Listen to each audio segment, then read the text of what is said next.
राधे कृष्णा। तो यह पुस्तक जो दिखाने जा रहे हो मैंने पहले भी कई बार दिखाया है। यह हिंदी साहित्य का सरल इतिहास डॉक्टर विश्वनाथ त्रिपाठी का। और ये अलग व्यक्तित्व हैं डॉक्टर विश्वनाथ त्रिपाठी। इनका जन्म हुआ 1931 में बस्ती उत्तर प्रदेश में। और इनका परिचय देखिए। डॉक्टर विश्वनाथ त्रिपाठी हिंदी भाषा और साहित्य के प्राध्यापक और आलोचक के रूप में ख्यात रहे हैं। अपार हजारी प्रसाद द्विवेदी के शिष्यों में एक हैं। आपकी कृतियों में प्रारंभिक अवधि, हिंदी आलोचना, लोकवादी तुलसीदास, मीरा का काव्य, कुछ कहानियाँ, कुछ विचार आदि प्रमुख हैं। आपने आचार्य हजारी प्रसाद द्विवेदी के साथ अब्दुल रहमान के अपभ्रंश काव्य संदेश राशक का संपादन किया।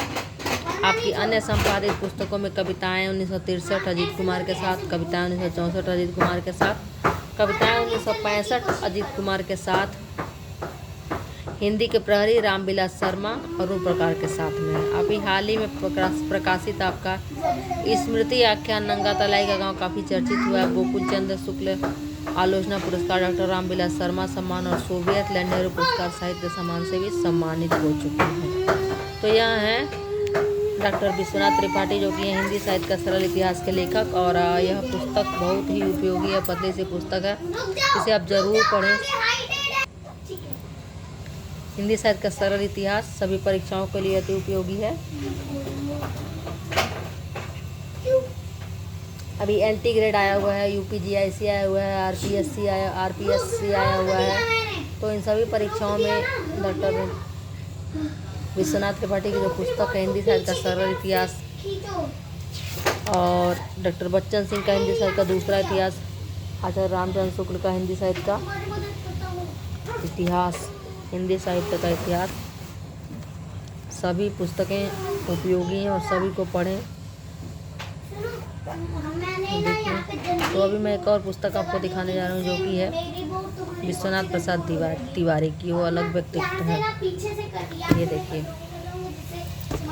यह है विश्वनाथ प्रसाद तिवारी। डॉक्टर विश्वनाथ त्रिपाठी अलग है और विश्वनाथ प्रसाद तिवारी अलग। और ये जो पुस्तक है मेरे पास वो है आधुनिक भारतीय कविता संचयन 1550 में इसका से लेकर के और 2010 तक के कविताओं का इसमें संकलन है। आधुनिक भारतीय कविता संचयन। तो विश्वनाथ तिवारी के विषय में जान लेते हैं। वस्तुतः 1950 के बाद की हिंदी कविता का रचनात्मक केंद्र अज्ञेय की पीढ़ी में लक्षित होता है, जो परिवर्ती विकास में अपना स्वरूप ग्रहण करता दिखाई पड़ता है। उनके द्वारा संपादित तीनों सप्तकों के अनेक कवि स्वाधीनता के बाद हिंदी कविता के सर्वाधिक महत्वपूर्ण कवियों में स्वीकार किए गए। मुक्तिबोध और रघुवीर शाह की कविताओं ने यहाँ लोकतंत्र की विसंगतियों, विडंबनाओं को एक नए शिल्प में प्रस्तुत किया।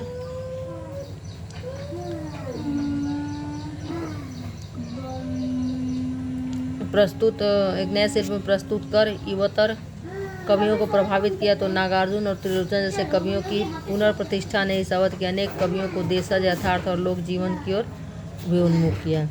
7वें दशक के मध्य में नई कविता की मुख्य धारा में एक विक्षेप की स्थिति उत्पन्न हुई। चीनी हमले में पराजित भारत 1962 और नक्सलवादी आंदोलन 1964 के बाद की हिंदी कविता में भी दो स्वप्नों की स्पष्ट गूंज सुनाई पड़ती है तथा काव्य शिल्प में आक्रामकता, अराजकता और बड़बोलेपन के रूप में दिखाई पड़ती है। मगर यह अधूरा स्वप्न बहुत जल्दी टूट गया है। 8वें दशक तथा बाद की कविता एक नए रूप में उभरी है, जिसमें जीवन और प्रकृति के प्रति आस्था है, पारिवारिक रिश्तों के प्रति आत्मीयता है और पृथ्वी तथा पर्यावरण के प्रति चिंता भी है। अपने समय की चुनौतियों का सामना करने वाली इन कविताओं का फलक बहुत विस्तृत है। अपने आसपास की नहीं बल्कि सारी दुनिया में हो रहे परिवर्तनों की आहटें इसमें सुनाई पड़ती हैं। प्रस्तुत संकलन इनकी एक झलक मात्र है। तो विश्वनाथ प्रसाद तिवारी, इनका जन्म 1940 में हुआ है और डॉक्टर विश्वनाथ त्रिपाठी का जन्म 1931 में 1931 में हुआ है। प्रसिद्ध कवि, आलोचक एवं संपादक है। गोरखपुर विश्वविद्यालय के हिंदी विभाग के आचार्य एवं अध्यक्ष पद से 2001 में सेवानिवृत्त हुए। तिवारी जी साहित्य अकादमी के अध्यक्ष भी रहे हैं। आपके 7 कविता संग्रह, शोध एवं आलोचना की 11 पुस्तकें, आत्मकथा, डायरी, यात्रा, संस्मरण, साक्षात्कार आदि की 7 पुस्तकें प्रकाशित हैं। दस्तावेज जैसी महत्वपूर्ण पत्रिका के संपादन के अलावा आपने 14 पुस्तकों का संपादन भी किया है। आपकी रचनाओं के अनुवाद उड़िया, पंजाबी, मलयालम, मराठी, बाडला, गुजराती, तेलुगु, कन्नड़, उर्दू के अतिरिक्त अंग्रेजी, रूसी, नेपाली में भी हुए हैं। व्यास सम्मान, पुष्किन सम्मान के अतिरिक्त आप उत्तर प्रदेश हिंदी संस्थान के हिंदी गौरव तथा साहित्य भूषण सम्मान से सम्मानित है। रेवती रमण जो कि यहाँ सह संपादक है, इनका जन्म 1955 में हुआ। BR अम्बेडकर बिहार विश्वविद्यालय मुजफ्फरनगर के हिंदी विभाग में आचार्य हैं। आलोचना पर 1 दर्जन से अधिक पुस्तकें, चर्चित पुस्तकें हैं। हिंदी आलोचना 20वीं शताब्दी, हिंदी आलोचना 20वीं शताब्दी, जातीय मनोभूमि की तलाश एवं सर्जक की अंतर्दृष्टि। तो यह है डॉक्टर विश्वनाथ प्रसाद तिवारी। और यह है आधुनिक कविता संचयन 1950 से लेकर के 2010 के कवियों का संक्षिप्त विवरण और कविताएं हैं प्रमुख। तो ये देखिए सह संपादक है रेवती रमण, ये भूमिका है।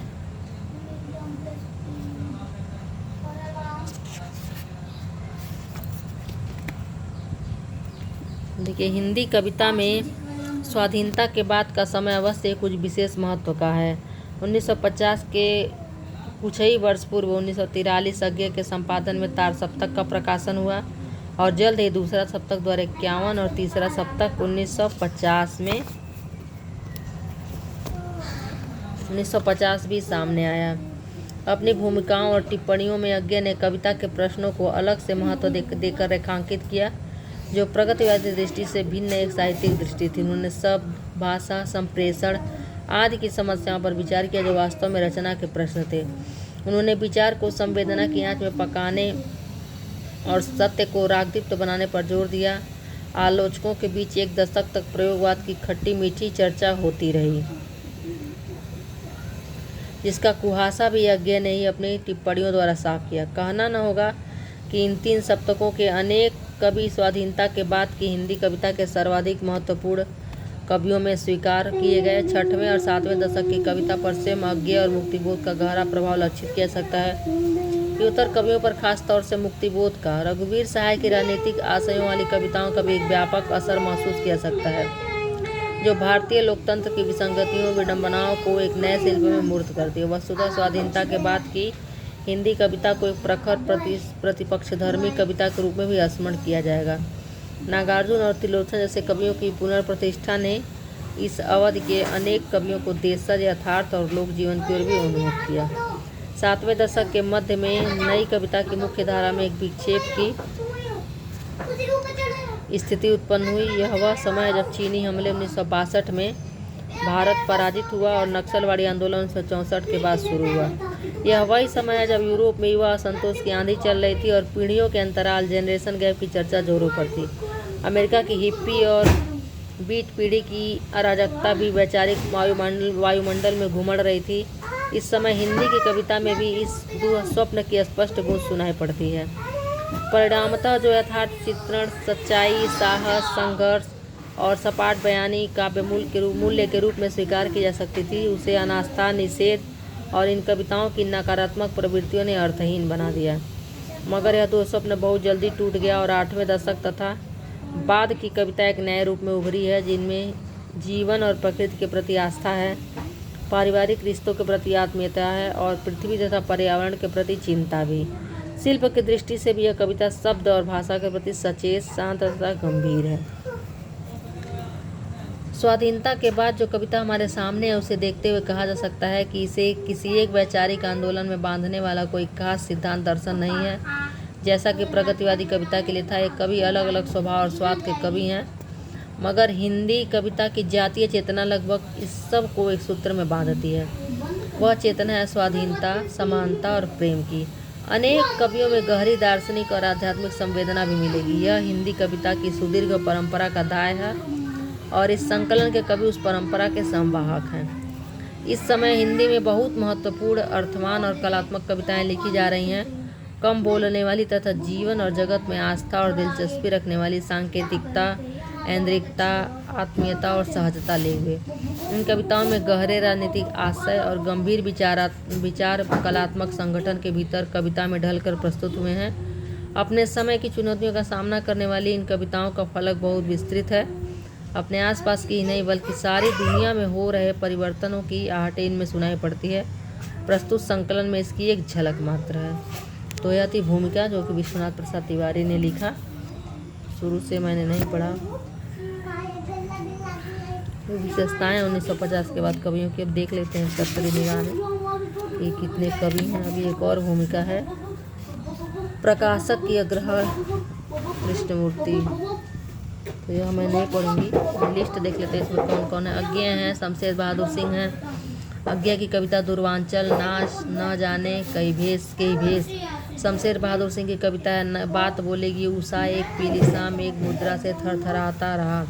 नागार्जुन का है सिंदूर तिलकित भाल, मेरी भी आभा है इसमें शासन की बंदूक।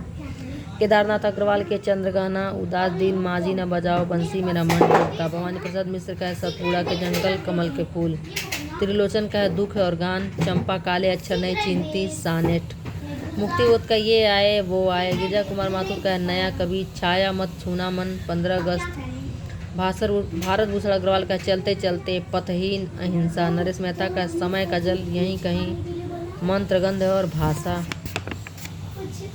बहुत कवि हैं, इन लोगों को कविताएं बताते बताते तो बहुत लंबा हो जाएगा। देख सकते हैं ऐसे सरसरी निगाह में। नंद चतुर्वेदी हैं, हरिनारायण व्यास हैं, विजय देव नारायण साई हैं, जगदीश गुप्त हैं, रामदरस मिश्र हैं, धर्मवीर भारती, सर्वसदा सक्सेना, कुंवर नारायण और हैं हमारे मलय, रघुवीर सहाय, श्रीकांत वर्मा, राजकमल चौधरी, दुष्यंत कुमार, देवेंद्र कुमार, केदारनाथ सिंह, कुमार विकल, विजेंद्र, धूमिल, कैलाश वाजपेयी, चंद्रकांत देवताले, विनोद कुमार शुक्ल को भी लेटेस्ट में साहित्य अकादमी पुरस्कार मिला हुआ है। साहित्य अकादमी ज्ञानपीठ पुरस्कार मिला हुआ है। रमेश चंद्र शाह, सौमित्र मोहन, कमलेश, सलभ श्रीराम सिंह,